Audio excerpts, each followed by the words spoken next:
Ang pagdaong ng malalaking bangkang ito sa Navotas Port mula sa pangingisda, Tara na! hudyat ng paparating na biyaya para sa magkakapatid na Mary May at Ashley. Tro, pahin kami kanin, Tro. Naabutan namin silang paakyat sa mga bangka. Tara na!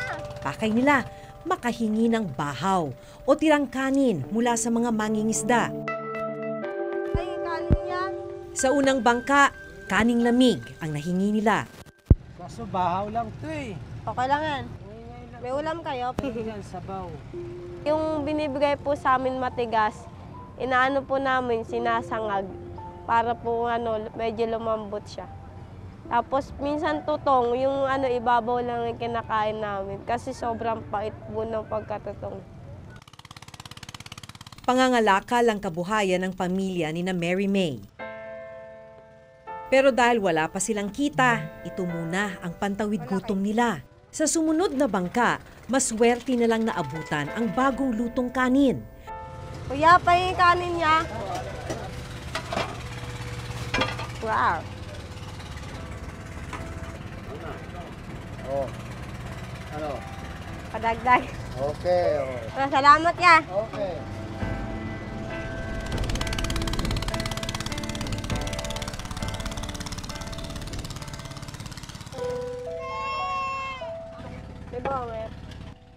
Gumagawa naman daw sila ng paraan para hindi na sila manghingi.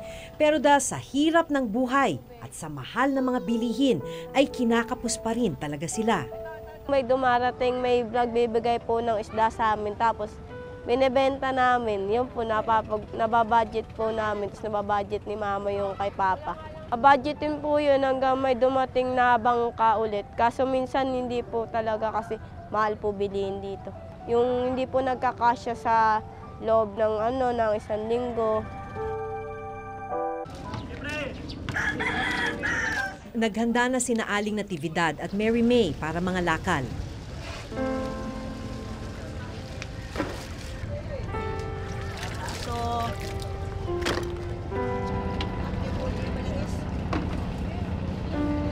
Yung basura po ng bangka, kinukuha po namin.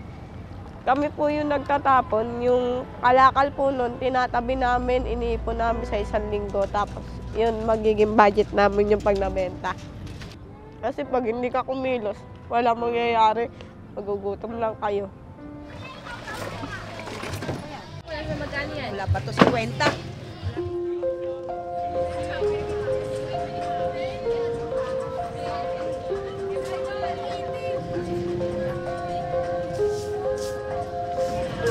$39 na lang. Kailan po ba yung kinita nyo? Oh, ito lang po, 40 lang ito.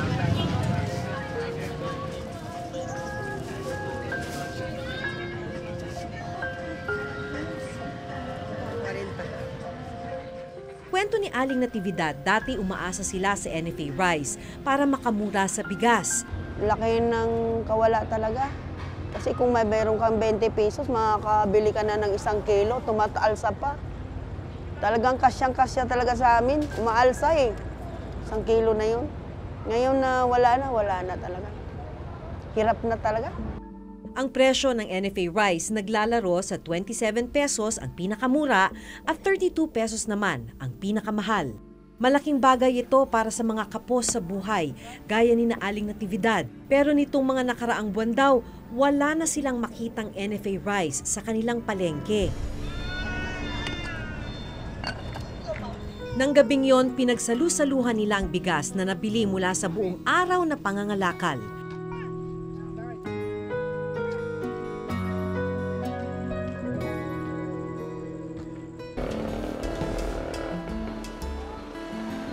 Alas 8 ng umaga, naabutan namin si Maria na nag-aayos ng kanilang paninda.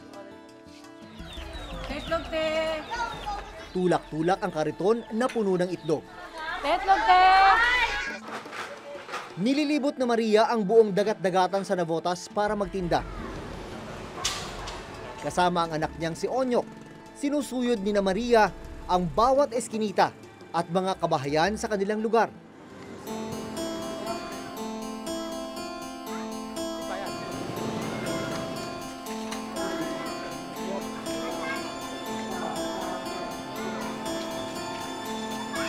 Mag-isang itinataguyod ni Maria ang 9 na anak, kaya kailangan niya raw magdoble kayod para mabuhay ang pamilya.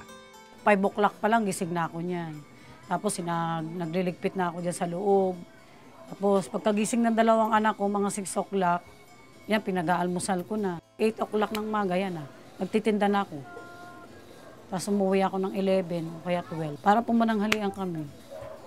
Nag-aantay pa yan sila sa akin bago kami makabili.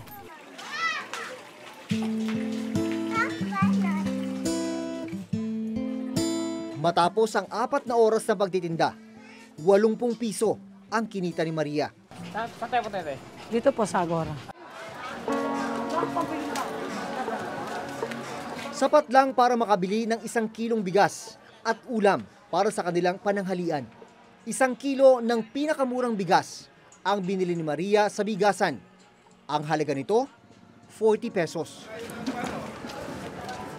Dati raw nakakapag-stock pa siya ng bigas noong mga panahong may NFA rice pa sa palengke. Talaga yung bigas kasi yun ang kasi importante sa amin eh. Yung dati pa na may NFA pa, ngayon wala na. Hindi na ako nakakapag-stock. Bumibili na lang talaga ako ng paisa-1 kilo.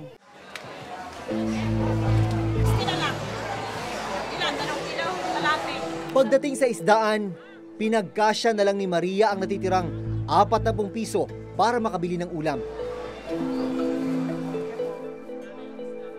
60 daw po. May natira pa sa'yo? Wala na.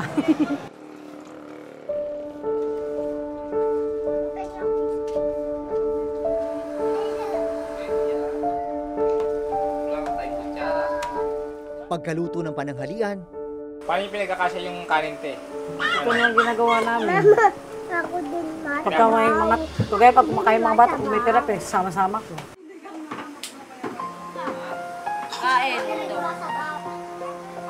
nakaraos man ang pananghalian, problema naman ni Maria ang hapunan.